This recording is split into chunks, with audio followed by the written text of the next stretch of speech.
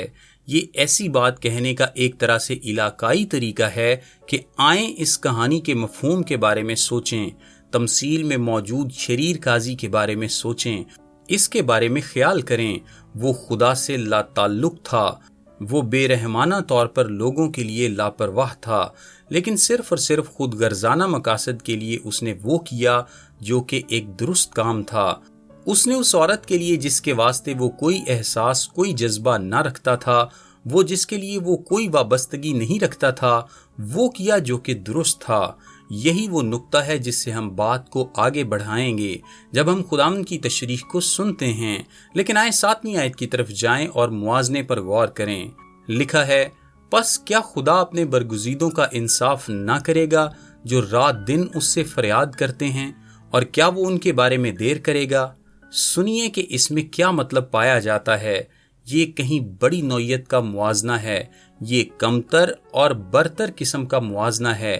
یہ ایک شدت رکھتا ہے، آپ کے سامنے سب سے بدکار، بے حس، سخت گیر، بے پرواہ انسان ہے جو کسی ایسے کے لیے درست کام کر رہا ہے جس کی خاطر وہ کوئی جذبہ یا دلچسپی نہیں رکھتا۔